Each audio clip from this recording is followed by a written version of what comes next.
ఈరోజు మనం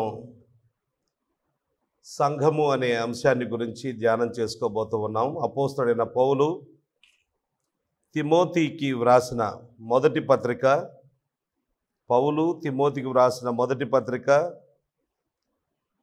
3వ అధ్యాయం 14-15 వచనాలు చదువుకుందాం. 1 Timothy chapter 3 verses 14 and 15. శీఘ్రముగా నీ యొద్దకు వత్తునని నిరీక్షించుచున్నాను. 15వ వచనం, అయినను నేను ఆలస్యము చేసిన ఎడల దేవుని మందిరములో అనగా జీవము గల దేవుని సంఘములో జనులేలాగు ప్రవర్తింపవలెనో అది నీకు తెలియవలెనని ఈ సంగతులను నీకు వ్రాయుచున్నాను. ఆ సంఘము సత్యమునకు స్తంభమును ఆధారమునై ఉన్నది. ఈ మాటలు అపోస్తలుడైన పౌలు తన చివరి దినాల్లో, ఇక 2-3 ఏళ్ళల్లో చనిపోతాడు అనగా ఆయన తన చివరి దినాల్లో విశ్వాసమందు తనకు కుమారుడైన తిమోతికి వ్రాయడం జరిగింది. తిమోతిని అపోస్తలుడైన పౌలు ఎఫెసు అనే మహానగరంలో, ఇప్పుడు మన హైదరాబాద్ లాంటి మహానగరంలో, పూర్వకాలంలో అది చాలా పెద్ద నగరం, ఆ నగరంలో వదిలిపెట్టేసి వచ్చాడు. అక్కడ సంఘం స్థాపించబడింది.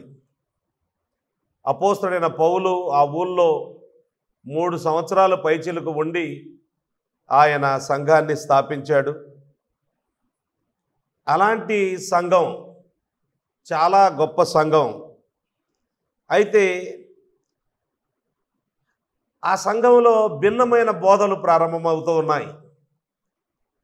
అబద్ధ బోధలు బోధించే పరిస్థితి వస్తూ ఉంది. ఎవరికి ఇష్టం వచ్చినట్లుగా వారు ప్రవర్తిస్తూ ఉన్నారు. అంచేత అపోస్తలుడైన పౌలు సంఘానికి సంబంధించిన అనేకమైన విషయాలు ఈ మొదటి తిమోతి పత్రికలో, 2వ తిమోతి పత్రికలో, తీతు పత్రికలో ప్రత్యేకంగా వ్రాయడం జరిగింది. పౌలు అనుకున్నాడు, నేను త్వరగా నీ దగ్గరికి రావాలి అని అనుకుంటూ ఉన్నాను, కానీ ఒకవేళ ఆలస్యం చేస్తే జీవము గల దేవుని సంఘములో జనులు ఏ విధంగా బ్రతకాలో నేను తెలియచేస్తాను అంటూ అనేకమైన విషయాలు తెలియచేశాడు. ఇక్కడ సంఘాన్ని గూర్చిన ఒక 4 విషయాలు మనకు కనపడతాయి. ఈరోజు నేను ఈ లేఖన భాగంలోనే ఒక ఎక్స్పాజిటరీ సెర్మన్ చేయట్లేదు. I'm going in to several other references just to talk about the importance of the church today. ప్రధానంగా ఇక్కడ రాసిన 4 మాటలు మనం చూద్దాం. సంఘము అయినను నేను ఆలస్యము చేసిన ఎడల దేవుని మందిరములో అనగా జీవము గల దేవుని సంఘములో. మొదటి విషయం ఏంటంటే సంఘము దేవుని మందిరం. సంఘం అంటే విశ్వాసుల సమూహం. ఎక్కడైతే విశ్వాసులు ఆయనను ఆరాధించడానికి కూడుకుంటారో, ఎక్కడైతే సంఘముగా వారు కూడుకుంటారో అక్కడ దేవుడు నివాసం చేస్తాడు. ఇక్కడ మందిరము అని తర్జుమా చేశారు. దేవుని మందిరంలో. దీనికి 2 అర్థాలు ఉన్నాయి. ఈ పదానికి గ్రీకు భాషలో 2 అర్థాలు ఉన్నాయి. ఒకటి మందిరము అనే అర్థం ఉంది, అందుకే అలాగే తర్జుమా చేశారు. ఇక్కడ 2వ అర్థం ఏంటంటే కుటుంబము అని కూడా అర్థం ఉంది. ఎందుకంటే ఇదే పదం 3వ అధ్యాయము 4వ వచనం చూడండి. సంపూర్ణ మాన్యత కలిగి తన పిల్లలను స్వాధీనపరచుకొనుచు తన ఇంటి వారిని, సేమ్ పదం అక్కడ ఇంటి వారిని అని తర్జుమా చేశారంటే కుటుంబమును అని దీని భావం తెలియజేస్తూ ఉన్నాడు. కనుక సంఘం అంటే ఏంటి అని అంటే మొట్టమొదటిగా దేవుడు నివాసం చేసే స్థలం. దేవుడు తన ప్రజల మధ్యలో తన సన్నిధిని ఉంచుతాడు. పాత నిబంధనలో ఇశ్రాయేలు ప్రజలు ఐగుప్తు దేశపు బానిసత్వంలో నుండి బయటకు వచ్చిన తర్వాత దేవుడు వారికి ఒక ఆరాధనా స్థలాన్ని నిర్మించుకోవాలని చెప్పాడు. అయితే వాళ్ళు ఏ పక్క బిల్డింగ్ కట్టడానికి వీల్లేదు, ఎందుకంటే ప్రయాణంలో ఉన్నారు. అంచేత ఒక టెంట్ కట్టుకోవాలి. అక్కడ ఆ టెంటును ఒక మధ్య స్థలంలో వేసి దాని చుట్టూ ఈ 12 గోత్రాల వాళ్ళు నివాసం చేయాలి. ప్రతి గోత్రానికి ఈ ప్రదేశం, ఈ టెంట్ ఆఫ్ మీటింగ్ అంటారు, ప్రత్యక్షపు గుడారం, ఇది సమీపంగా ఉండాలి. దాని చుట్టూ మొదటి భాగంలో దాని చుట్టూ లేవీలు ఉంటారు, యాజకులు లేవీలు ఉంటారు, అంటే దేవుని మందిరంలో పనిచేసే గ్రూపు. ఆ తర్వాత మిగతా వాళ్ళు ఉంటారు. దేవుడు అలా నిర్మించడం జరిగింది. Everybody has to be very close to this place, ఈ ప్రదేశానికి క్లోజ్గా ఉండాలి. కనుక దేవుడు పాత నిబంధన గ్రంథంలో అరణ్య యాత్రలో ఉన్నప్పుడు దేవుని ప్రజలు అక్కడ కూడా వారికి ఒక స్థలాన్ని నియమించాడు. దేవుని సన్నిధి ఆ ప్రదేశంలో ఉండేది. రాత్రివేళ అగ్ని స్తంభములోను, పగటి వేళ మేఘస్తంభములోను దేవుడు తన సన్నిధిని ఉంచేవాడు. Everybody knew that there was the presence of God among his people. తన ప్రజల మధ్యలో దేవుని సన్నిధి ఉంది అని అందరికీ తెలుసు. కనుక అది పాత నిబంధనలో. ఆ తర్వాత దావీదు కుమారుడైన సొలొమోను దేవాలయం కట్టాడు, దేవునికి ప్రార్థన చేశాడు. పరలోకం నుండి దేవుని సన్నిధి, షకీనా మహిమ ఆ మందిరంలోనికి రావడం జరిగింది. అక్కడ దేవుని సన్నిధి ఉండేది. ఇప్పుడు క్రొత్త నిబంధనలో ఒక మందిరం మీద దేవుని సన్నిధి అని కాదు, దేవుని ప్రజలు సంఘముగా అంటే ఒక 2-3 కలిసి సంఘం అనుకునేరు, మళ్ళీ అలా కాదు. మళ్ళీ నేను ఆ విషయంలోనికి వెళ్తే ఇది కొంచెం వెనుకబడుతుంది కాబట్టి నేను చెప్పట్లేదు. జస్ట్ దేవుని ప్రజలు సంఘముగా కూడుకున్నప్పుడు, అది చెట్టు కిందనే కావచ్చు, ఒక పాఠశాలలో కావచ్చు, నదీ తీరాన కావచ్చు, ఎక్కడైనా కావచ్చు, దేవుని ప్రజలు సంఘముగా కూడుకున్న ఆ ప్రదేశంలో దేవుడు తన సన్నిధిని ఉంచుతాడు. ఇక్కడ పాఠం ఏంటంటే, దేవుడు ఎక్కడున్నాడో అక్కడ నీవు ఉండాలి అని అనుకుంటే దేవుని ప్రజలు కూడుకునే ప్రదేశంలో నువ్వు ఉండడానికి ప్రయత్నం చేయాలి. ప్రతి ఆదివారం మనము దేవుని పిల్లలంగా దేవుణ్ణి ఆరాధించడానికి దేవుడు పెట్టిన క్రమంలో మనం ఇలా కలిసి వస్తూ ఉన్నాం. మన మధ్యలో దేవుని సన్నిధి ఉంది. ఇది జీవము కలిగిన దేవుని మందిరం, దేవుని సన్నిధి ఉన్నది. God's presence is there. This is the dwelling place of God. దేవుని యొక్క నివాస స్థలం ఇది, దేవుడు నివాసం చేసే స్థలం. ఇది మొదటిది. మందిరం అనే ఈ పదం కుటుంబము అనే అర్థం కూడా దీనికి ఉంది. దేవుణ్ణి తండ్రి అని పిలిచే ధైర్యం నీకు కావాలి అనంటే దేవుని కుటుంబంలో నీవు మెంబర్ కావాలి, సభ్యుడవు కావాలి. You have no right to call him as your father and pray to him if you are not member of his family.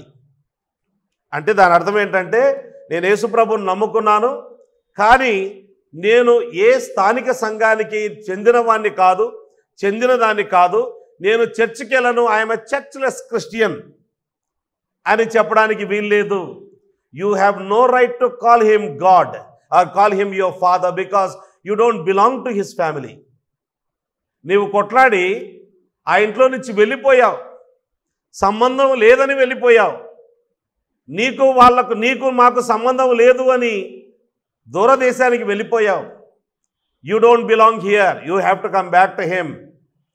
కనుక ఇది దేవుని మందిరము, దేవుని కుటుంబము. యేసు ప్రభువును నమ్ముకున్న వాళ్ళందరూ కూడా ఇందులో సభ్యులు, కుటుంబీకులు.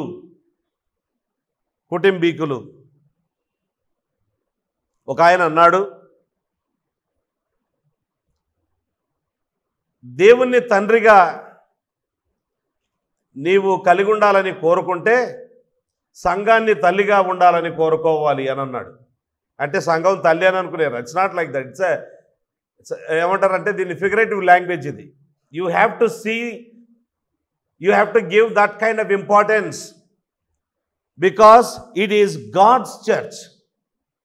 ఇది దేవుని సంఘం కనుక ఇది మొదటి విషయం. రెండో విషయం ఏంటంటే ఇది జీవము గల దేవుని సంఘం. అంటే దాని అర్థం ఏంటంటే దేవుడు ఒక ప్రతిమ కాదు, దేవుడు ఒక నిర్జీవమైన వస్తువు కాదు, దేవుడు జీవము కలిగిన వాడు, ఆయనకు సంబంధించిన సంఘం. త్రియేక దేవుడు వ్యక్తిగతంగా చురుగ్గా సంఘములో పనిచేస్తూ ఉన్నాడు. If you want to be where action is, you have to be part of the church. త్రియేక దేవుని కంటే చురుగ్గా, యాక్టివ్గా, పర్సనల్గా పనిచేయగలిగిన వాళ్ళు ఎవరున్నారు? తండ్రి అయిన దేవుడు తన కుమారునికి ప్రేమ కానుకగా సంఘాన్ని ఇవ్వాలని భూమి పునాదులు వేయబడక మునిపే సంఘాన్ని ఏర్పరచుకున్నాడు. ప్రభు అయిన యేసుక్రీస్తు సంఘం కోసం తన ప్రాణం పెట్టాడు. పరిశుద్ధాత్మ దేవుడు సంఘాన్ని పెంతెకోస్తు దినాన ప్రారంభించి సంఘములో ఉన్న ప్రతి విశ్వాసికి ఆత్మవరాలను అనుగ్రహించి ఈ ఆత్మవరాల ద్వారా సంఘము యాక్టివ్గా ఉండడానికి ఆయన సహాయం చేస్తూనే ఉన్నాడు. కనుక త్రియేక దేవుడు సంఘములో వ్యక్తిగతంగాను సురుగ్గాను పనిచేస్తూ ఉన్నాడు. ఇది జీవము కలిగిన దేవుని సంఘమే కానీ జీవము లేని ప్రతిమలకు ఇది స్థానము కాదు. మన దేవుడు జీవము కలిగిన వాడు. ఆయనను ఏమంటారంటే స్వయం జీవుడు అని అంటారు. ఆయనలో స్వభావ సిద్ధంగా తనలో తాను జీవముంది. మన జీవము ఆయన ప్రసాదించింది. ఆయన తీసేసేయాలి మన జీవాన్ని అంటే ఒక్క క్షణంలో తీసేస్తాడు. ఎవరినైనా చంపేయగలుగుతాడు. ఆయన జీవము ఆయన ఇచ్చే దానం, ఆయన జీవ ప్రదాత. కనుక జీవము కలిగిన దేవుడు పనిచేస్తూ ఉన్న ఆ ప్రదేశంలో అక్కడ మనము యాక్టివ్గా ఉండాలి. ఇది రెండవ విషయం. మూడో విషయం, ఆ సంఘము సత్యమునకు స్తంభము అని ఉంది. ఆ సంఘము సత్యమునకు స్తంభము. ఇందులో కొన్ని విషయాలు ఉన్నాయి. దేవుడు God gave his revolution to the church. క్రొత్త నిబంధనలో ఉండే పత్రికలన్నీ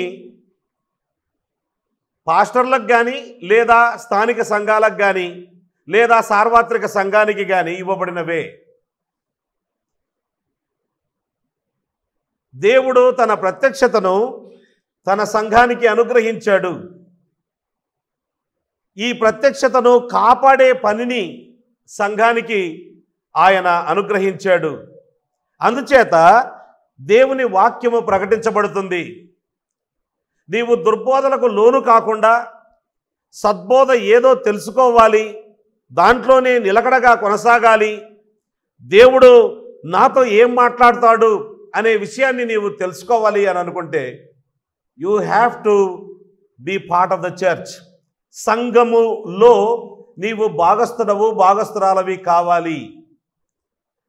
సంఘానికి వెలుపట you have no word of God for you. దేవుడు నీలాంటి వారికి దేవుడు తన వాక్యాన్ని నియమించలేదు అన్న విషయాన్ని మనం గమనించాలి. సంఘము లేకపోతే సత్యము నిలబడే అవకాశం లేదు అని దీని భావం. పూర్వకాలంలో న్యాయాధిపతుల కాలంలో సంసోనును ఫిలిస్తీన్లు పట్టుకున్నారు, కళ్ళు ఊడదీశారు, గుడ్డివానిగా చేశారు. చంపేద్దాం, చంపేయక ముందు ఒక ఆట ఆడుకుందాం ఆయనతో అని వాళ్ళ దేవత ఆలయంలోనికి తీసుకొని వచ్చారు. ప్రధానమైన స్తంభాలకు కట్టేశారు. మహావీరుడిన ప్రధానమైన స్తంభాలకు కట్టేశారు. ఆయన ప్రార్థన చేశాడు, దేవా ఇదొక్కసారి నా ప్రార్థన విని నాకు సహాయం చేయని ప్రార్థన చేశాడు. దేవుడు ఆయనకు బలం అనుగ్రహించాడు. ఆ స్తంభాలను ఇలా పట్టేసుకొని ఆయన పడగొట్టేశాడు, లాగేశాడు, పడగొట్టేశాడు. పడగొట్టగానే మొత్తం దేవాలయం అంతా కూలిపోయింది. వేల మంది చచ్చిపోయారు. అంటే స్తంభము స్థిరంగా లేకపోతే బిల్డింగ్ కూలిపోతుంది. అది పాయింట్ ఇక్కడ. సంఘము లేకపోతే సత్యానికి ఆధారమే లేదు. సత్యానికి స్తంభము సంఘము. కనుక సంఘము ద్వారా దేవుడు సత్యాన్ని కాపాడుతూ వచ్చాడు. ఈనాడు నేను సంఘముతో సంబంధం లేకుండా బయటనే ఉంటాను, నా సొంతగా బ్రతుకుతాను అనంటే నీవు సత్యాన్ని ఎరిగే అవకాశం లేదు, సత్యంలో కొనసాగే అవకాశం లేదు. You will be the target for all kinds of false teaching అనే విషయాన్ని మనం గమనించాలి. Right, that's number 3. నంబర్ 4, సత్యానికి ఆధారము అనుంది. ఆ సంఘము సత్యమునకు స్తంభము. 3వ పాయింట్ అది. ఆ సంఘము సత్యమునకు ఆధారము. ఇక్కడ స్టూలోస్ అనే పదం వాడారు గ్రీక్లో. ఇందులో 2 భావాలు ఉన్నాయి. ఒకటి పర్మనెన్సీ ఉంది. సత్యము, ఈ సంఘము పర్మనెంట్గా ఉంటుంది. రెండవది స్టెబిలిటీ అనే భావన ఇందులో ఉంది. స్టెబిలిటీ అంటే స్థిరత్వం. సంఘము స్థిరంగా ఉంటుంది, సంఘము పర్మనెంట్గా ఉంటుంది.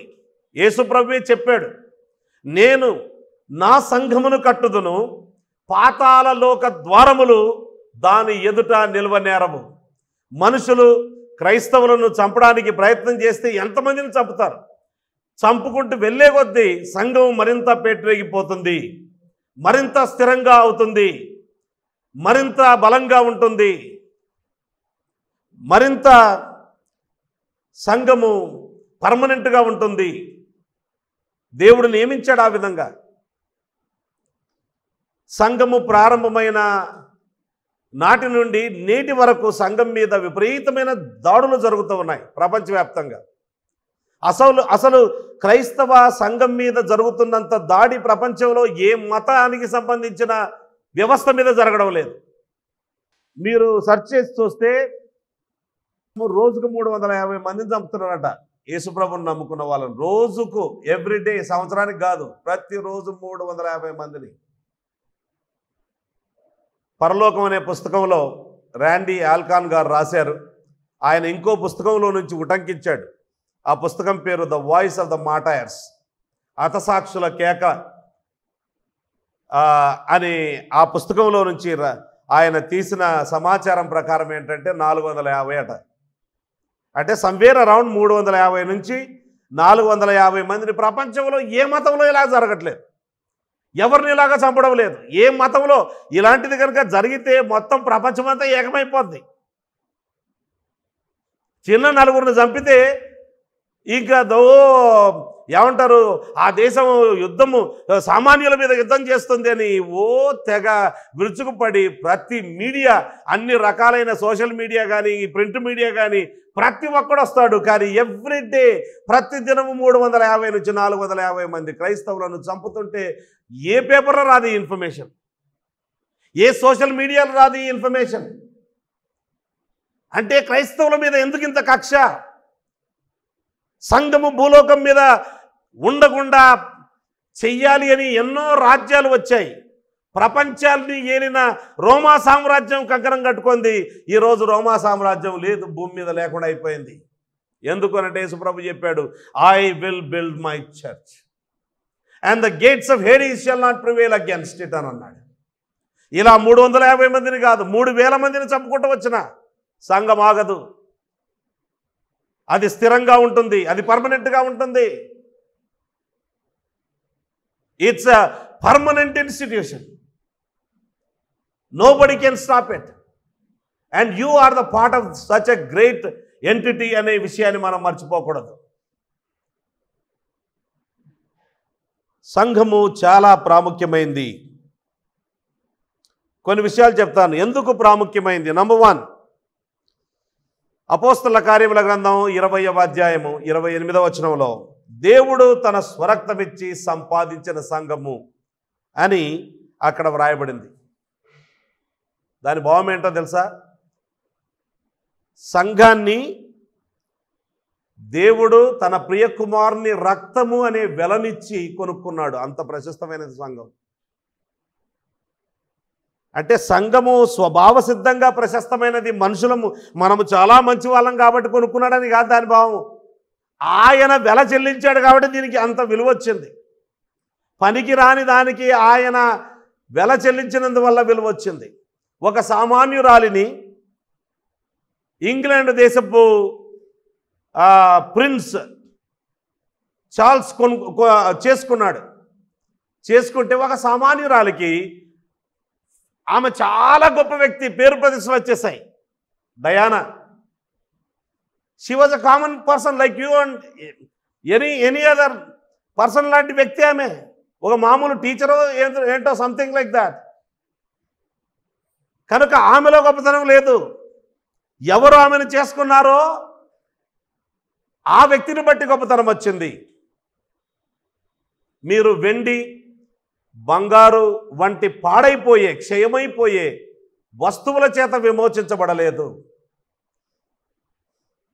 నిర్దోషమును నిష్కలంకమును పవిత్రమైన యేసు ప్రభు యొక్క రక్తము ద్వారా మీరు కొనబడ్డారు. Church is bought with the precious blood of the son of God. రెండవది, ఎఫెసీ పత్రిక 5వ అధ్యాయము 25వ వచనంలోను అలాగే 29వ వచనంలోను ఉండే భావం ఏంటంటే, యేసుక్రీస్తు ప్రభు సంఘాన్ని ప్రేమిస్తున్నాడు. నీవు సంఘాన్ని ప్రేమిస్తూ ఉన్నావా? యేసు దేన్నైతే ప్రేమిస్తున్నాడో దాన్ని నేను ప్రేమిస్తాను అని చెప్పే మనసు రక్షణ పొందిన రోజే ప్రారంభమవుతుంది. You will love what he loves and you will hate what he hates. రక్షణ పొందినప్పుడు నీవు పశ్చాత్తాపడతావు కదా, మారు మనసు పొందుతావు కదా, అందులోనే భాగంగా ఈ భావన నీలోనికి వస్తుంది. దేవుడు పరిశుద్ధాత్మ ద్వారా తన ప్రేమను మన మీద కుమ్మరిస్తాడు. మీరు ఒకరినొకడు ప్రేమించడం వల్ల మీరు నా శిష్యులని లోకం తెలుసుకుంటారు అని యేసుక్రీస్తు ప్రభువు మనకు ఆజ్ఞాపించాడు. కనుక సంఘాన్ని యేసు ప్రభువు ప్రేమిస్తూ ఉన్నాడు. సంఘంలో అందరూ పర్ఫెక్ట్ వ్యక్తులు ఉన్నారా? నీ గురించి నీవు ఆలోచన చేసుకో. నీవు పర్ఫెక్ట్ వ్యక్తివా? వేరే వాళ్ళ గురించి ఎందుకు? నీ దేవుడైన యెహోవాను నీ పూర్ణ హృదయంతో, పూర్ణ ఆత్మతో, పూర్ణ బలంతో, పూర్ణ వివేకంతో ప్రేమించాలి అని చెప్పాడు. 100కి 100 మార్కులు వేసుకోగలుగుతావా? అసలు ఎన్ని వేసుకోగలుగుతావు? నిన్ను వలే నీ పొరుగువాన్ని ప్రేమించు, ఎన్ని మార్కులు వేసుకోగలుగుతావు? దేవుని వాక్యంలో అనేకమైన విషయాలు చెప్పబడ్డాయి విశ్వాసులకు.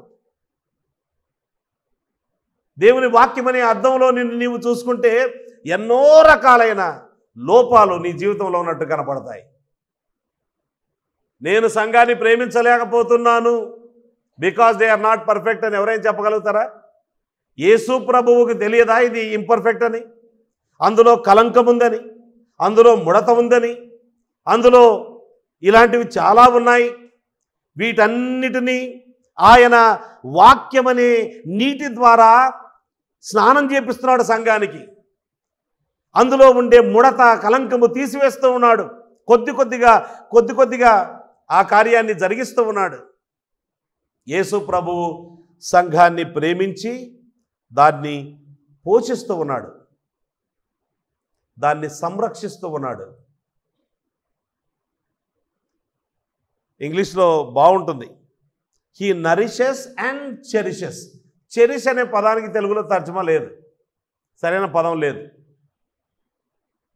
మేబీ సంథింగ్ లైక్ కేర్ అనే పదానికి కూడా సరైన తర్జుమా లేదు తెలుగులో. కేర్. చిన్నపిల్లలను నిజంగా ప్రేమించే తల్లిదండ్రులు ఏం చేస్తారో అలా చేస్తున్నాడు యేసుప్రభు. అది ఇక్కడ పాయింట్. పసికందులను ఎత్తుకొని ఏ విధంగా చూస్తారో, వాళ్ళను ప్రేమించి పోషించి కాపాడి సంరక్షించి ఇక వాళ్ళు పెరిగి పెద్దవాళ్ళు కావడానికి ఏమి జరగాలో వాటన్నిటినీ చేస్తూ ఉన్నాడు.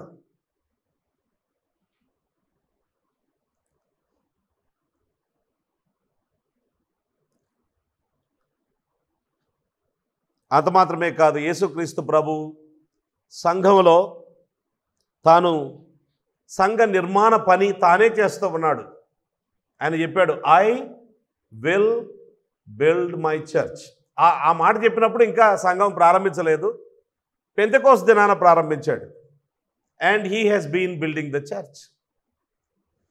అపోస్తలులు, ప్రవక్తలు వారి బోధల మీద పునాదులు వేశాడు.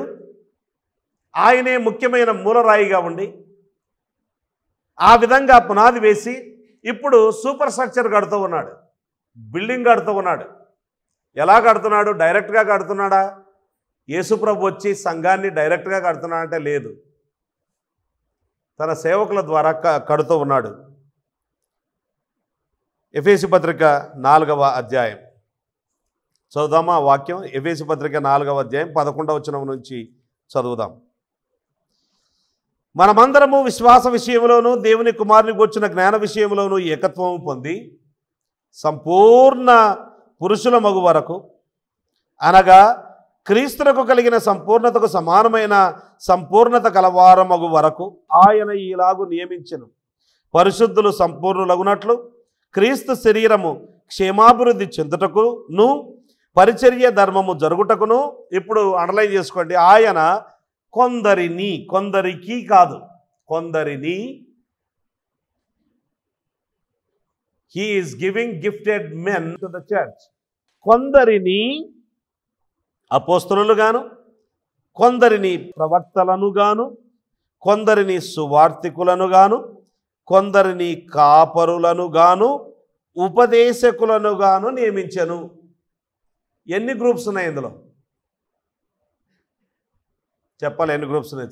చూడండి, బైబిల్ చూడండి, ఎన్ని గ్రూప్స్ ఉన్నాయి? 5 ఉన్నాయా? ఇంకోసారి చూసి చెప్పండి. 6 ఉన్నాయా? 5 ఉన్నట్టే కనపడుతుంది, కానీ 4 ఉన్నాయి. ఇక్కడ చూడండి, కొందరిని అనే మాట ఎన్నిసార్లు ఉంది? 4 సార్లు ఉంది. కాపరులను గాను, ఉపదేశకులను గాను, ఒకే పదం అది, 2 పదాలు కాదు, ఒకే పదం. అయితే ఇప్పుడు ఇందులో అందరున్నారా అనే ఒక ప్రశ్న, దానికి జవాబు చూడండి. అపోస్తలులు మొదటి గ్రూపు, ప్రవక్తలు 2వ గ్రూపు, సువార్తికులు 3వ గ్రూపు, కాపరులు ఉపదేశకులు 4వ, కాపరి ఉపదేశకులు 4వ గ్రూపు. ఓకే, ఇప్పుడు ఎఫెసీ పత్రిక 2వ అధ్యాయంలోనికి రండి. 20వ వచనం చదువుకుందాం. 20 నుంచి, క్రీస్తు యేసే ముఖ్యమైన మూలరాయి అయి ఉండగా అపోస్తలులను ప్రవక్తలను వేసిన పునాది మీద మీరు కట్టబడి ఉన్నారు. ప్రతి కట్టడము ఆయనలో చక్కగా అమర్చబడి ప్రభువునందు పరిశుద్ధమైన దేవాలయమగుటకు వృద్ధి పొందుచున్నది. ఇది వృద్ధి పొందుతూనే ఉన్నది. Nobody can stop it. ఒక స్థానిక సంఘం కొంచెం బలహీనమైనంత మాత్రాన వృద్ధి ఆగిపోయింది అనుకునేది మీరు. వృద్ధి పొందుచున్నది. ఆయనలో మీరు కూడా ఆత్మమూలముగా దేవునికి నివాస స్థలమై ఉండుటకు కట్టబడుచున్నారు. Present tense. ఇక్కడ మనకు కావాల్సింది 20వ వచనం. సంఘానికి పునాదిగా దేవుడు 2 గ్రూపుల వాళ్ళని ఇచ్చారు, అపోస్తలులు, ప్రవక్తలు. ఇప్పుడు పునాది మీద మరలా పునాది వేస్తారు ఎవరైనా? ఎవరు వేయరు, వాళ్ళ అవసరం లేదు ఇప్పుడు మనకు. మొదటి శతాబ్దంలో దేవుడు వాళ్ళను ఉపయోగించుకొని వాక్యం అనుగ్రహించాడు. అందుకే యేసుప్రభువుని నమ్ముకున్నప్పుడు ఆ మొట్టమొదటి దినాన, పెంతెకోస్తు దినాన సంఘం ప్రారంభించబడింది. యేసుప్రభు సువార్త ప్రకటించబడింది వారికి. వాళ్ళు యేసుప్రభుని నమ్ముకున్నారు. నమ్ముకోగానే బాప్తిసం తీసుకున్నారు. 3000 మంది అని నంబర్ కూడా రాశారు. వాళ్ళు ఏం చేశారంటే, వీరు నంబర్ 1 అపోస్తలుల బోధ యందును అనంది.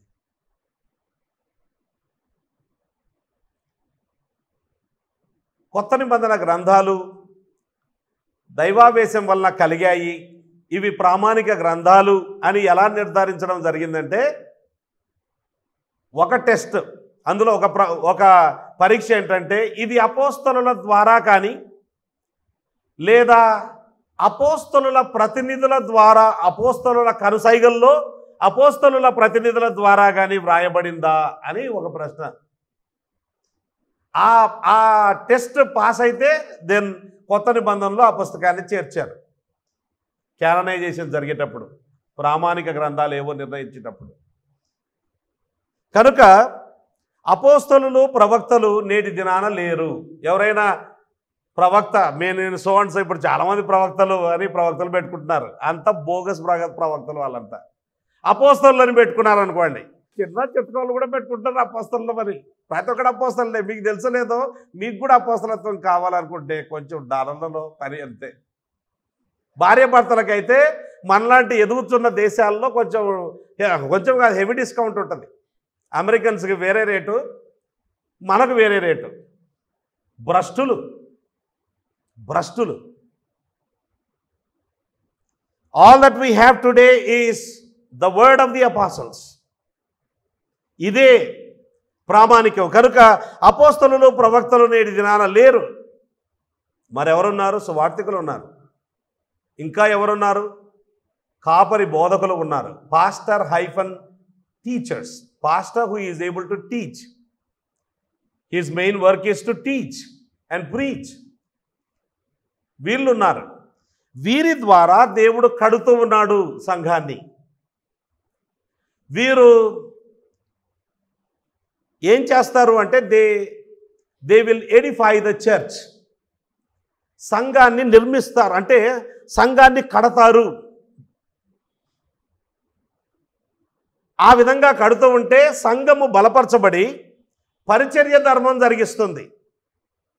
నార్మల్గా ఎలా ఉంటుందంటే, పాస్టరే అన్ని చేయాలి, పాస్టరే సువార్త చేయాలి, పాస్టరే ఆ పని చేయాలి, పాస్టరే ఈ పని చేయాలి, because he is a paid worker, కాబట్టి he has to do all this.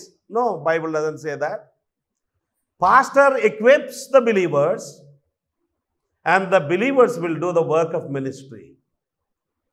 చాలా సంవత్సరాల కిందట అమెరికా దేశంలో మూడీ మంత్లీ మ్యాగజైన్కి సంబంధించిన వాళ్ళు కాలిఫోర్నియాలో ఉండే ఒక సంఘానికి వెళ్ళి అక్కడ వాళ్ళు కొంత రీసెర్చ్ చేశారు. ఆ సంఘం గురించి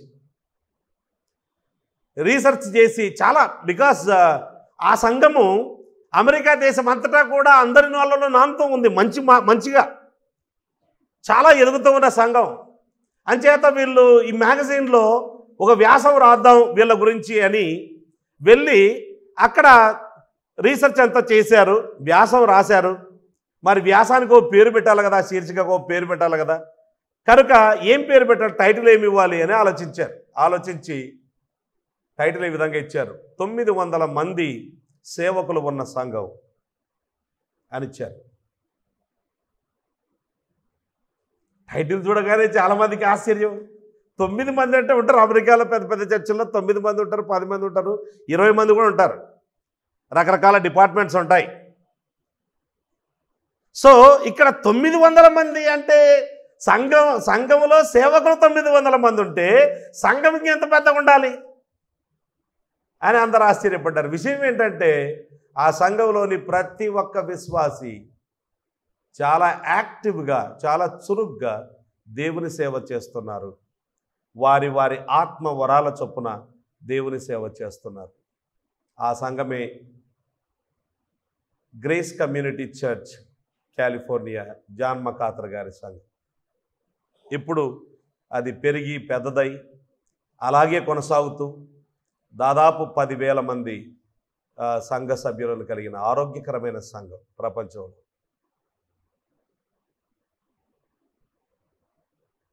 దేవుడు తన సంఘాన్ని కడుతూ ఉన్నాడు. The main work of Christ today is to build his church.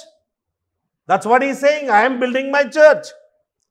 But he has given gifted men to accomplish that. సువార్తికులు, కాపరి బోధకుల ద్వారా దేవుడి పని జరిగిస్తూ ఉన్నాడు. సియోను గీతాల్లో పాట ఉంటుంది, భక్తులారా స్మరించెదము ప్రభు చేసిన మేలులన్నిటికీ. తెలుసా? ఎంతమంది తెలుసా పాట? అపోస్తలుల ప్రవక్తలను సువార్తికులను ఇచ్చే, అపోస్తలుల ప్రవక్తలను సువార్తికులను ఇచ్చే, సంఘము అభివృద్ధిని చెందుటకు, సంఘము అభివృద్ధిని చెందుటకు సేవకులందరినీచే. భక్తులారా స్మరించెదము ప్రభు చేసిన మేలులన్నిటిని, భక్తులారా స్మరించెదము ప్రభు చేసిన మేలులని. సంఘము ఎంత ప్రాముఖ్యమైందో మనం చూస్తూ ఉన్నాం. అందులో భాగంగా ఇంకో రెఫరెన్స్ చూద్దాం. సంఘము ఎంత ప్రాముఖ్యమైంది. హెబ్రీ పత్రిక 10వ అధ్యాయం, హెబ్రీ పత్రిక 10వ అధ్యాయం 24-25 వచనం. Hebrews chapter 10 verse 24 and 25. కొందరు మానుకొనుచున్నట్టుగా సమాజముగా కూడుట మానక ఒకరినొకడు హెచ్చరించుచు ఆ దినము సమీపించడం మీరు చూచిన కొలది మరి ఎక్కువగా అలాగూ చేయుచు ప్రేమ చూపుటకును సత్కార్యములు చేయుటకును ఒకరినొకడు పురికొల్పవలనని లేదా రేపవలనని ఆలోచింతము అనుంది. దీని భావం ఏంటో తెలుసండి? ప్రతి క్రైస్తవునికి ఆధ్యాత్మిక ఆరోగ్యం, ఆధ్యాత్మిక ఎదుగుదల కావాలి అనంటే ఖచ్చితంగా నీకు ఒక స్థానిక సంఘం ఉండాలి. ఇది దేవుని నియామకం. If you want to be healthy and if you want to grow spiritually, healthy spiritually and grow spiritually, you need to have the church. ఇది దేవుని నియామకం. అప్పటికే మొదటి శతాబ్దంలోనే కొందరు చర్చిని మానుకున్నారట. చాలా విచారకరం.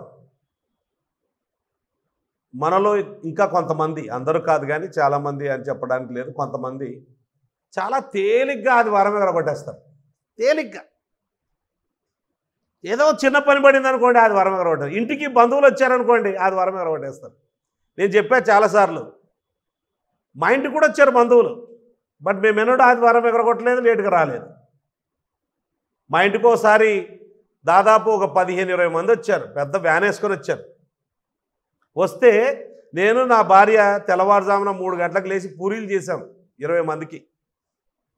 మా పెళ్ళైన కొత్తలో పూరీలు 20 మందికి, అది కూడా పల్లెటూరులో. అంటే ఇప్పుడు తినలేకపోతారు. పూరి అంటే ఒకటి చాలండి, ఒకటి అంటున్నారు. ఎంత దారుణమో అసలు. పిల్లలు తినలేకపోతున్నారండి యవనస్తులు. 10 పూరీలు తినేసారు అట్లా. ఇంట్లో చేసినవైతే, హోటల్లో ఎందుకో తినలేము. హోటల్లో చేసిన పూరీలు కానీ ఏవి కూడా 2 కంటే ఎక్కువ, 2-3 కంటే ఎక్కువ తినలేము. మరి ఏమి వేస్తారో దాంట్లో ఏమి తెలియదు. ఇంట్లో ఎన్ని తింటామండి? చాలా తింటాం. ఇట్లా గంప నిండా చేసాం.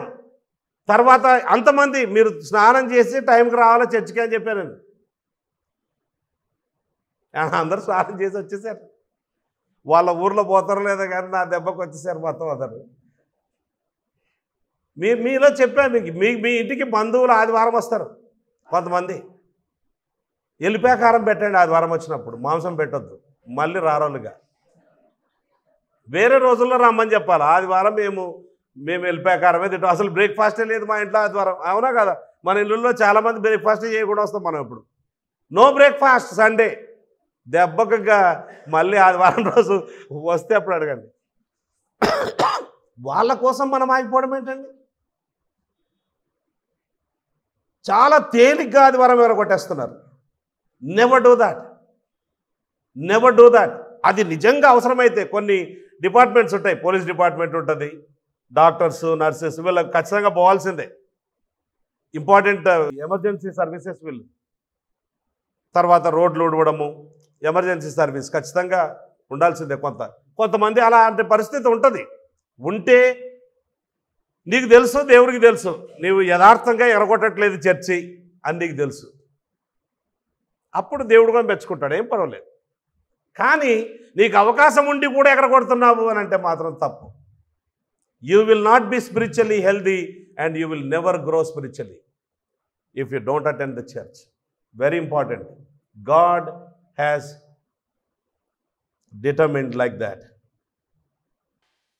దేవుడు చేసే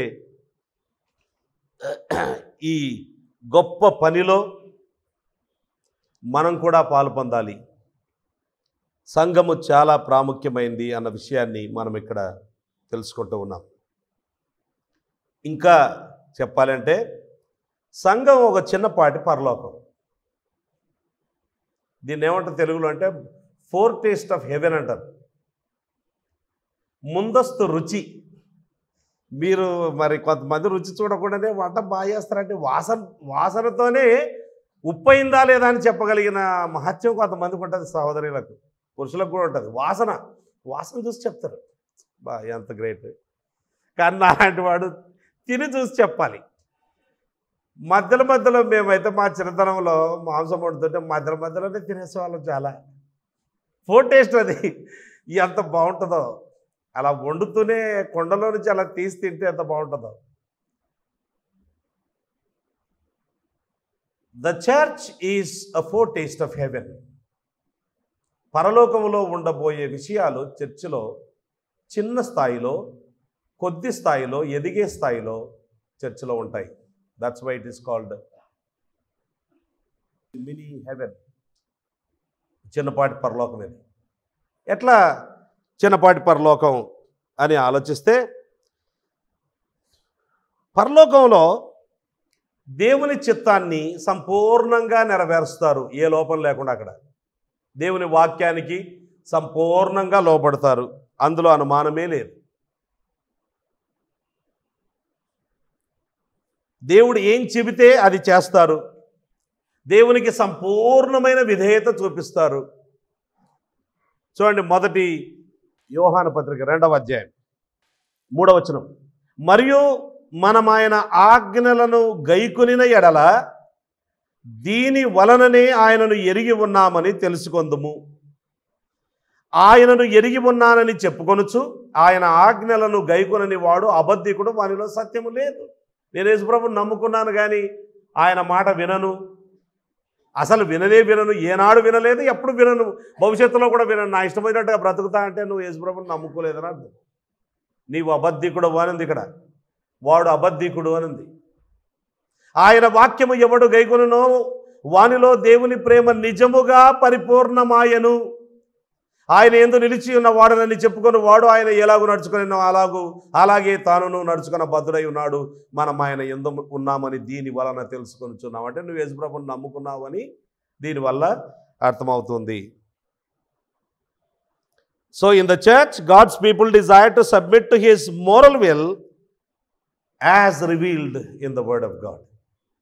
దేవుని చిత్తం బైబిల్లో వ్రాయబడిన దాని ప్రకారము ఇది దేవుని చిత్తం అని గ్రహించి దాని ప్రకారం జీవించడానికి కోరుకోవడం అనేది మనం ఇక్కడ కూడా జరిగిస్తూ ఉన్నాం. పరలోకమందు నీ చిత్తం ఎలాగూ నెరవేర్చబడుతుందో అలాగూ భూమి మీదను నెరవేర్చబడును గాక అని చెప్తాం. చూడండి, అంటే అక్కడ ఏ లోపము లేకుండా ఈ కార్యాన్ని జరిగిస్తాం. ఇక్కడ కొద్దిపాటి లోపాలతో ఎదుగుతూ ఉన్న కొలది లోపాలు తక్కువైపోతాయి. మెరుగైన రీతిలో మనము దేవుని వాక్యానికి లోబడి దేవుణ్ణి సంతోషపెట్టే ప్రజలంగా అవుతాము. రెండవది, in the church believers offer continual adoration to God as a sacrifice of praise. సంఘంలో దేవునికి జిహ్వా ఫలముగా ఆరాధన సమర్పించడం జరుగుతుంది. పరలోకంలో ఏం జరుగుతుంది అని అంటే, పరలోకంలో నిత్యము ఆయనను మనము ఆరాధించబోతూ ఉన్నాం. లోపము లేకుండా ఆరాధిస్తాం. పరలోకంలో ఆరాధన ఉంటుంది. ప్రకటన గ్రంథంలో మనం 4వ అధ్యాయం చివరి భాగంలో, 5వ అధ్యాయం చివరి భాగంలో చూసేది ఏంటంటే, క్లియర్గా పరలోకములో ఉన్న పరలోక వాసులందరూ ఆయనను ఆరాధిస్తూ ఉన్నారు, ఆయన గణపరుస్తూ ఉన్నారు. Church is the place where you come together as God's people and you offer your sacrifice of praise to Him. ఇది చిన్నపాటి పరలోకం. హెబ్రీ పత్రిక 13వ అధ్యాయం 14-15 వచనాలు చూడండి. నిలువరమైన పట్టణం మనకిక్కడ లేదు, కానీ ఉండబోచున్న దానికోసం ఎదురు చూచుచున్నాము. అక్కడ అది ఉండబోతుంది. ఇప్పుడు చూడండి, కాబట్టి దేర్ఫోర్ ఆయన ద్వారా మనము దేవునికి ఎల్లప్పుడూ స్తుతి యాగము చేయుదము. ఆ నిలువరమైన ఎల్లప్పుడూ ఉండబోయే ఆ ప్రదేశంలో మనము స్తుతి యాగం చేస్తాం. కానీ ఇప్పుడు కూడా ఇక్కడ ఇంపర్ఫెక్ట్గానైనా ఏం చేస్తాము అంటే, కాబట్టి ఆయన ద్వారా మనము దేవునికి ఎల్లప్పుడూ స్తుతి యాగము చేయుదము, అనగా ఆయన నామమును ఒప్పుకొనుచు జిహ్వా ఫలము అర్పించుదము. అది రెండవది. మూడవది, సంఘంలో పరిశుద్ధత ఉంటుంది. ఇంపర్ఫెక్ట్గానే, బట్ పరిశుద్ధత ఉంటుంది. విశ్వాసులందరికీ దేవుడిచ్చిన మొట్టమొదటి పేర్లలో ఒక ప్రాముఖ్యమైన పేరు ఏంటి అనంటే పరిశుద్ధులు. పరిశుద్ధులు అంటే పాపరహితులు అని కాదు దాని భావం. పరిశుద్ధులు అంటే దేవుని కొరకు ప్రత్యేకించబడిన వారు, లోకము నుండి వేరైన వారు. ఒకప్పటి జీవిత విధానాన్ని వదిలిపెట్టేసి క్రొత్త జీవితాన్ని ప్రారంభిస్తూ ఆ జీవితంలో కొనసాగుతున్న వారు. పడుతూ లేస్తూ ఉండవచ్చు, but there is a holiness here, there is a purity here. Church is a place where you can find holiness and purity, where God's people live separated life. దేవుని ప్రజలు ప్రత్యేకమైన జీవితాన్ని జీవిస్తారు. పరలోకంలో ఇంకా అక్కడ సంపూర్ణమైన ప్యూరిటీ ఉంటుంది. ఆయన పవిత్రుడై ఉన్నలాగున మనం కూడా పవిత్రులం అవుతాం. మోరల్ ప్యూరిటీ అనేది మనకు యేసుక్రీస్తు ప్రభు ఈ లోకంలో భూలోకంలో ఉన్నప్పుడు ఎలాగో పాపము చేయకుండా ఉన్నాడో ఆ టైప్లో అలాంటి పవిత్రత మనకు పరలోకంలో సంపూర్ణంగా వస్తుంది. But if you want to find అలాంటి పవిత్రత, ఫోర్ టేస్ట్, ముందస్తు రుచి కొంచెం తెలుసుకోవాలి నేను అనుకుంటూ ఉన్నాను అని అంటే కనుక, come to the church. This is where you find holy people who are living sanctified lifes. కొన్ని మాటలు చూద్దాం. చూడండి, 2వ కొరింథీ పత్రిక 5వ అధ్యాయం 17వ వచనం. కాగా ఎవడైనను క్రీస్తునందున్న ఎడల వాడు నూతన సృష్టి. దేవుడు కొత్తగా చేశాడు. క్రీస్తునందున్న ఎవరైనా సరే, చదువున్న వాళ్ళైనా, చదువు లేని వాళ్ళైనా, ఎవరైనా, ఉన్నవారైనా లేనివారైనా, యేసు ప్రభువును నమ్ముకున్న ప్రతి ఒక్కరూ నూతన సృష్టి. పాతవి గతించెను, ఇదిగో క్రొత్తవాయెను. All things have become new.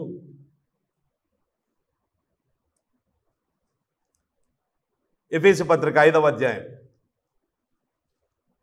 1వ వచనం చదువుకుందాం. కావున మీరు ప్రియులైన పిల్లల వలె దేవుని పోలి నడుచుకోండి. మీరు దేవుని పిల్లలు, దేవుని పోలి నడుచుకోండి. యథా దేవ తదా భక్త నడుచుకోండి. క్రీస్తు మిమ్మల్ని ప్రేమించి పరిమళ వాసనగా ఉండుటకు మన కొరకు తను తాను దేవునికి అర్పణముగాను బలిగాను అప్పగించుకునేను. అలాగుననే మీరును ప్రేమ కలిగి నడుచుకోండి.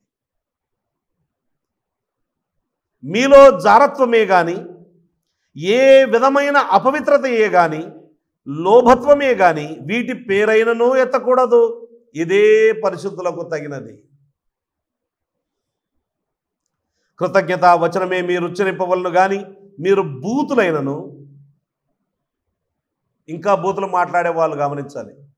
కొంతమంది పాత అలవాటు ఉంటుంది మీకు, నోరు తెరిస్తే బూతులు. కొంతమంది నేను చూశాను, అంటే ఎక్కువ నేను లోకంలో తిరగను కాబట్టి నాకు ఎక్కువ తెలియదు. మీరు వింటూ ఉంటారు. రోజు మీతో కలిసి పనిచేసే వాళ్ళు కొంతమంది నోరు తెరిస్తే బూతులే.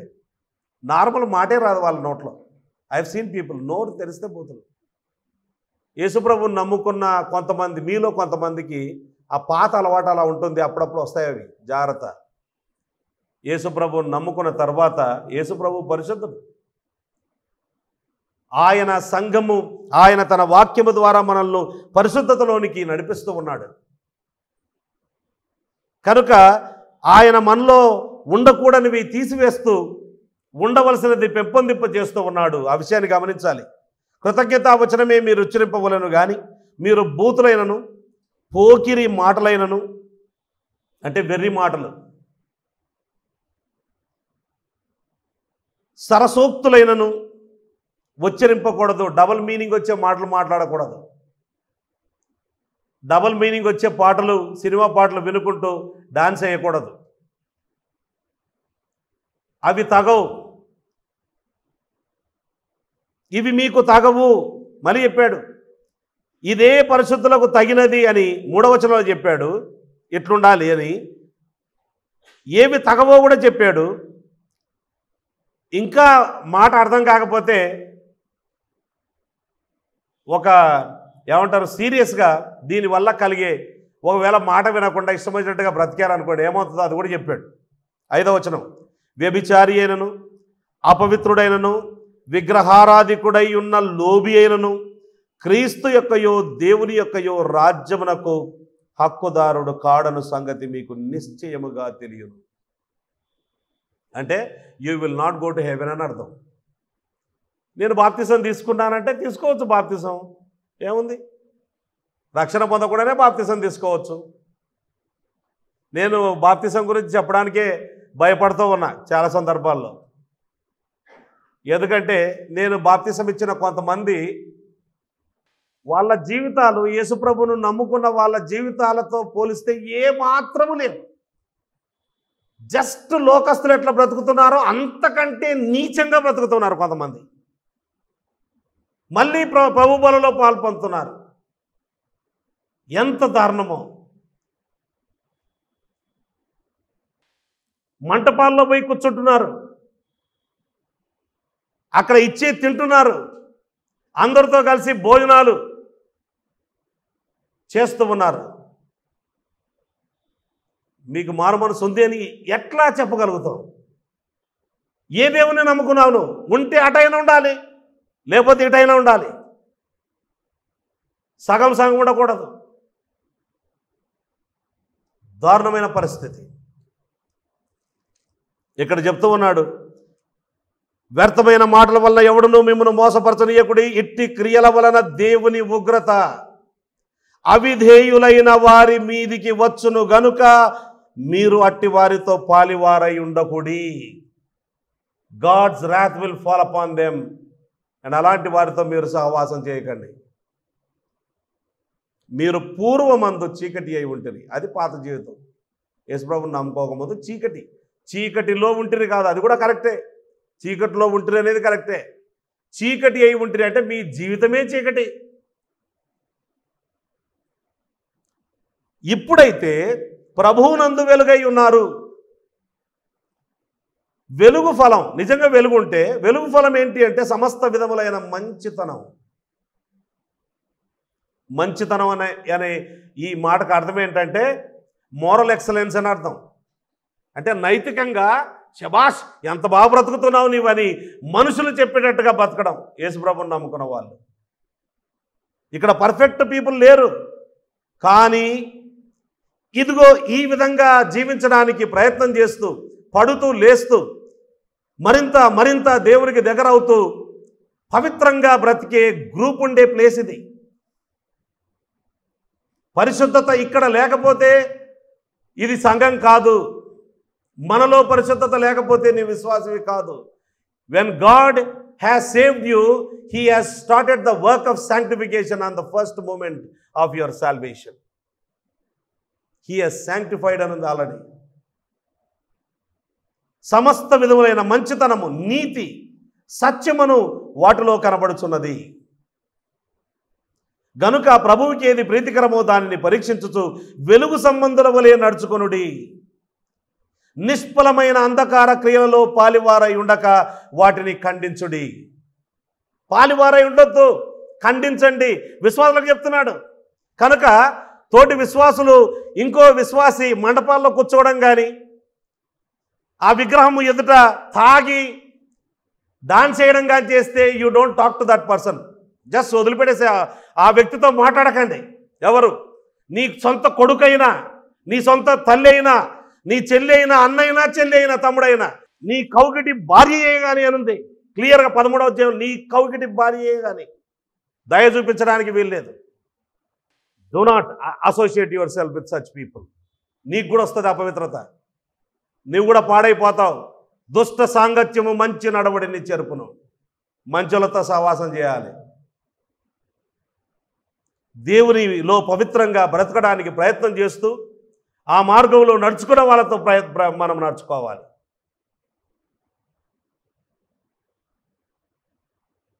నిష్ఫలమైన అంధకార క్రియలలో పాలివారై ఉండక వాటిని ఖండించుడి.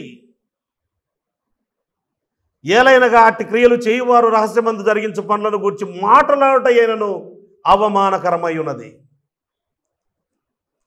పేతురు రాసిన మొదటి పత్రిక 4వ అధ్యాయం 1వ వచనం నుంచి చదువుకుందాం. క్రీస్తు శరీరమందు శ్రమపడిన గనుక మీరును అట్టి మనస్సును ఆయుధముగా ధరించుకొనుడి.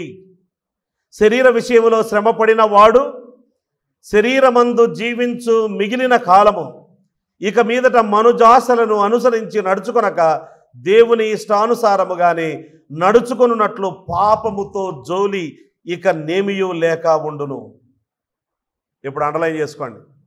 మనము పోకిరి చేష్టలు, దురాశలు, మద్యపానము, అల్లరితో కూడిన ఆటపాటలు, త్రాగుబోతుల విందులు, చేయదగని విగ్రహ పూజలు మొదలైన వాటిని యందు నడుచుకొనుచు అన్యజనుల ఇష్టము నెరవేర్చుచుండుటకు గతించిన కాలమే చాలును. అంటే ఇంతకుముందు అన్యజనులుగా ఉన్నప్పుడు ఇట్లా పనికిమాలిన జీవితం జీవించాం.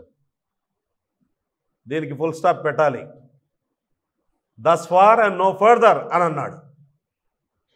గతించిన కాలమే చాలును. అపరిమితమైన ఆ దుర్వ్యాపారమునందు తమతో కూడా మీరు పరిగెత్తకపోయినందుకు వారు ఆశ్చర్యపడుచు మిమ్మల్ని దూషించుచున్నారు. అందరూ వస్తున్నారండి మండపానికి, మీరు రావట్లేదని జ్యోతితో అనిందంట ఒక ఆమె వాళ్ళ అంటే అపార్ట్మెంట్లో. అంటే కొంచెం శత్రువు అయిపోయినట్టే అన్నట్టు. అందరూ ఒక రకం, కొంతమంది క్రిస్టియన్స్ కూడా వస్తున్నారు ఇక్కడికి, మీరు ఒక్కరే రావట్లేదు. ఆశ్చర్యపడతారు. అపరిమితమైన ఆ దుర్వ్యాపారమునందు మీరు వారితో కూడా పరిగెత్తకపోయినందుకు ఆశ్చర్యపడుతూ తిట్టుకుంటూ మనల్ని ఐసోలేట్ చేసి, ఏమండి మీకు ఇస్తాం కదా, మీరు అడగొచ్చు కదా, మీ పండుగ మీరు అడగండి ఇస్తాం, వసూళ్ళు మా పండుగ కూడా వసూలు చేస్తాం, అందరు ఇవ్వాలండి. ఇక్కడ మనం ఒక గ్రూప్గా ఉన్నాం. No, we will not give. Let them know. మీ వర్క్ ప్లేస్లో కూడా లెట్ దెమ్ నో. దూషించాలి మిమ్మలను, ప్రజలు దూషించాలి. ఇక్కడ చూడండి, దూషించుతున్నారు అనేది. నా నిమిత్తము జనులు మిమ్మల్ని హింసించి నిందించి నిర్నిమిత్తముగా చెడ్డ మాటలెల్లా పలుకున్నప్పుడు మీరు ధన్యులు. నిర్నిమిత్తముగా చెడ్డ మాటలు. ఆనందించి సంతోషించండి, మీ ఫలం పరలోకమందు అధికమగునని. గతించిన కాలమే చాలు. కనుక మనం ఏమి నేర్చుకుంటున్నాము అనంటే, heaven is characterized by holiness and purity, and the church is also characterized by holiness and purity in a small way. అందుకే గ్లిమ్స్ అన్నాం, అందుకే ఫోర్టేస్ట్ అన్నాం. It's not fullness, it's a foretaste. కనుక ఇక్కడ పరిశుద్ధతకు తావున్నది. పరిశుద్ధ దేవుణ్ణి ఆరాధించడం జరుగుతుంది. సినిమా పాటలు పెట్టుకొని మనము అల్లరి చేష్టలు చేయం. We don't do that. చాలా భక్తిభావం ఉండాలి. అందుకే చర్చ్కి వస్తే కూడా మీ పిల్లలను, చిన్నపిల్లలను ఇక్కడ తినిపించడము, ఏమంటారు, బిస్కెట్లు తినిపించడం, అవి తినిపించడం చేయకండి, ఇంట్లోనే తినిపించుకొని రండి. You don't behave like that here. బయట తినిపోయండి. ఒకవేళ మరీ ఆకలి అయింది అనుకోండి, మీకు కూడా ఆకలి అయింది, కొంతమంది షుగర్ ఉంటారు, షుగర్ పేషెంట్లు ఉంటారు, బయటకు వెళ్తున్నాండి, ఏం పర్వాలేదు, nothing wrong. But it is a place where there is holiness and there is purity. People are living pure lifes. పాత జీవితాన్ని ఇంతవరకు ఇన్నేళ్ళ నుంచి వచ్చిన వాళ్ళు వింటున్నారు కదా, ఎప్పుడైనా ఇక్కడ చెడు నేర్పించారా చర్చిలో? నెవర్. ఆల్వేస్ మంచి నేర్పించారు. యూత్లో ఏమైనా చెడు నేర్పించారా? మీరు ఆ పని వెద పనులు చేయండి, ఈ పనులు చేయండి, ఆ పనులు చేయండి ఎప్పుడు చెప్పలేదే. నో, ఇక్కడ పవిత్రతనే బోధించబడుతుంది. ఇక్కడ పవిత్రంగా ఉండడానికి మనుషులు ఒకరినొకరు రేపుతారు, ప్రోత్సహిస్తారు. అలాంటి వాళ్ళతో సహవాసం చేస్తే మన జీవితాలు బాగా అవుతాయి. పవిత్ర హృదయులై ప్రభువునకు ప్రార్థన చేయు వారితో కూడా నీతిని, భక్తిని, విశ్వాసమును, ప్రేమను వెంటాడుము అని అపోస్తలుడైన పౌలు యవనస్తుడైన తిమోతితో చెప్పాడు. The last one, church is the foretaste of heaven. 4వ కారణం ఏంటి అనంటే, ఇక్కడ చూడండి ఏముంటుంది పరలోకంలో అన్న దానికంటే ఇప్పుడు భూలోకంలో ఏముంది అనేది మనం చూద్దాం. 1 యోహాను పత్రిక 1వ అధ్యాయం 3వ వచనం. 1 యోహాను 1:3, మాతో కూడా మీకును సహవాసము కలుగునట్లు మేము చూచిన దానిని వినిన దానిని మీకు తెలియజేయుచున్నాము. మన సహవాసమైతే తండ్రితో కూడాను ఆయన కుమారుడైన యేసు క్రీస్తుతో కూడాను ఉన్నది. Church is the place where we fellowship with God and God's people. మన సహవాసం అయితే తండ్రితో కూడాను ఆయన కుమారుడైన యేసు క్రీస్తుతో కూడా ఉండబోతుంది కాదు, ఉన్నది. We fellowship with God the Father and God the Son and God the Holy Spirit. ఇది పరిపూర్ణంగా పరలోకంలో ఉంటుంది. ఇక్కడ కొద్దిపాటి స్థాయిలో ఫోర్ టేస్ట్ లాగా, అంటే ముందస్తు రుచిలాగా, కూర వండుతూనే ఎట్లుందో అని మనం టేస్ట్ చేస్తాం కదా, ఆ టైపు, ఆ టేస్ట్ చిన్నపాటి taste. Okay, now it is tasty, I must తొందరగా బయటికి వెళ్ళకుండా రెడీ కావాలి, తొందరగా భోజనం రెడీ కావడం ఆలస్యమే, తినడం ఆలస్యం అన్నట్టుగా ఉండాలి. Okay, so in the church God's people also enjoy rich fellowship with God and with God's people with one another. 3వ అధ్యాయం 2వ వచనం, ప్రియులారా ఇప్పుడు మనము దేవుని పిల్లలమై ఉన్నాం, మనమిక ఏమవుదుమో అది ఇంకా ప్రత్యక్షపరచబడలేదు కానీ ఆయన ప్రత్యక్షమైనప్పుడు ఆయన ఉన్నట్లుగానే ఆయనను చూతుము గనక ఆయనను పోలి ఉందుమని ఎరుగుదుము. పర్ఫెక్షన్ అక్కడ పరలోకంలో ఉంటుంది, కానీ ఇక్కడ కొద్దిపాటి స్థాయిలో మనము దాన్ని అనుభవించబోతూ ఉన్నాం. 2వ అధ్యాయం 15వ వచనం చదువుదాం. ఈ లోకమునైనను లోకములో ఉన్న వాటినైనను ప్రేమింపకూడి, ఎవడైనను లోకమును ప్రేమించిన యెడల తండ్రి ప్రేమ వానిలో ఉండదు.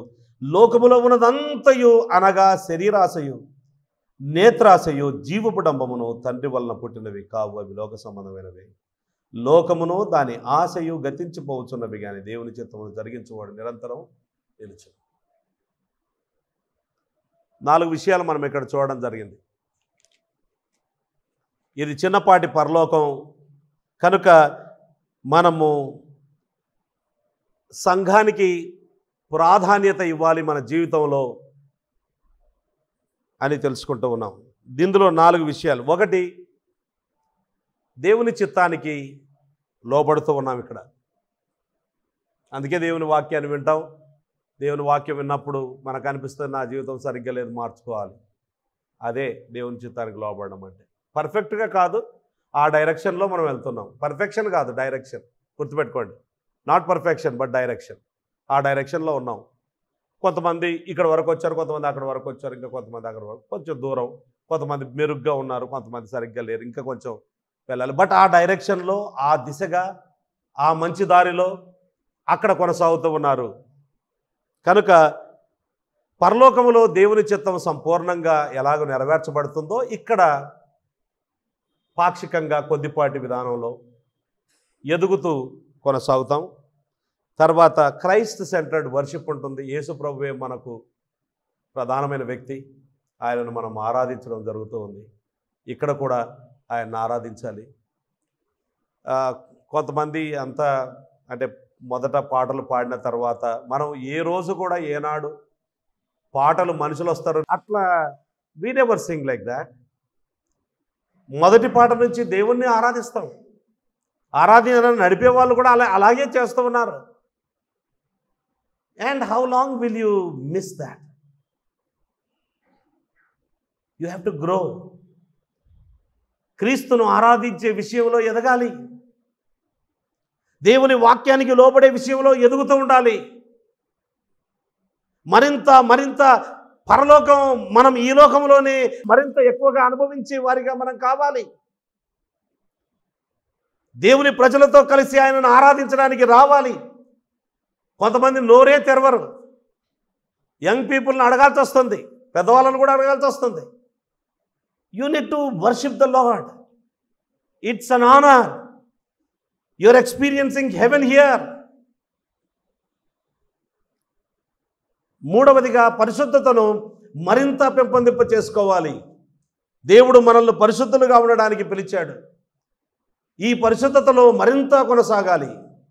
అపవిత్రతను దూరం చేసుకుంటూ, అసలు క్రైస్తవ జీవితం అంటే ఒక్క మాటలో చెప్పాలి అంటే, క్రైస్తవ జీవితం అంటే ఏంటంటే decreasing frequency of sin and increasing frequency of righteousness. అంతే, దట్స్ ఆల్.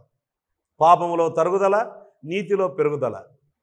సింపుల్గా అర్థం కావాలి అంటే పాపములో తరుగుదల మనలో కనబడుతుందా? ఇంకా మరింతగా పాడైపోతున్నామా మనం? ఒకప్పటి జీవితం కంటే ఇంకా వెనక్కి వెళ్ళిపోయి తాగుబోతులైపోయి, తిరుగుబోతులైపోయి, విచ్చలవిడిగా బ్రతుకుతూ తల్లిదండ్రులకు కానీ ఎవరికి కానీ దీవెనకరంగా ఉండకుండా అసలు దేవుని నామాన్ని అపకీర్తి పాలు చేస్తూ బ్రతుకుతూ ఉన్నామా? చేయకూడదు అలాగా. There has to be pursuit of holiness in the church. నాలుగవది, fellowship with believers is very very important. ఎవరితో సంబంధం లేనట్టుగా మనము ఉండకూడదు. We have to fellowship. పరలోకంలో వీళ్ళతోనే కలిసి ఉండాలి. అయితే అక్కడ ఏమీ లోపమేమి ఉండదు, కలిసి ఉంటాం ఎలాగో. ఎందుకంటే అప్పుడు ఒకరినొకరు అపార్థం చేసుకునేది ఉండదు. For example, praise the Lord అక్క అని అంటే చూడలేదు, ఇంకో అక్క చూడలేదు, చూడకుండా వెళ్ళిపోతే, ఆహా నేను ప్రైజ్ ద లార్డ్ చెప్తే కూడా నీకు అంత అహంకారమా అంటే వెంటనే పాపం ఏ ధ్యాసలో ఉంటామో. ఎన్నోసార్లు ఇట్లా బలమని అంటే వస్తుంటే నా ఎదురుగానే నేను ఆమెను చూస్తుంటే ఆమె నన్ను చూడద్దు అంటే ధ్యాస ఎక్కడో ఉంటారు మనుషులు. కనుక ప్రతిదానికి, చిన్నదానికి పెద్దదానికి నన్ను అలా అన్నారు, నన్ను ఇలా అన్నారు, నా అలా చేశారు, ఇలా చేశారు, నాకు ఇవ్వవలసిన గవర్న ఘనత ఇవ్వలేదు, అది ఇవ్వలేదు, ఇది ఇవ్వలేదు అని. No no no no, don't behave like that. You're going to destroy the fellowship. తర్వాత ఎలైటిజం ఈజ్ అగేన్స్ట్ ఫెలోషిప్. నేను అందరికంటే గొప్ప, నీ గొప్పదాన్ని అని అనుకుంటే నాశనం చేసినట్టే నువ్వు. ఇంకా నీ దగ్గరికి ఎవరు రారు. ఇంటోళ్ళ దగ్గర అలాంటిది ఏంటి? We're all one church. There is no such thing. Last ఈ మాట చెప్పి నేను ముగిస్తాను. 19వ శతాబ్దంలో చార్ల్స్ స్పర్జన్ గారు చెప్పిన ఈ మంచి మాట. ఫస్ట్ ఇంగ్లీష్లో చదువుతాను, చాలామందికి ఇంగ్లీష్ బాగా ఈజీగా అర్థమైంది కాబట్టి. Nothing in the world is dearer to God's heart than his church. Nothing in the world is dearer to God's heart than His church. Therefore, being His, let us also belong to it. Let us belong to the church, that by our prayers, our gifts, and our labors, we may support and strengthen it.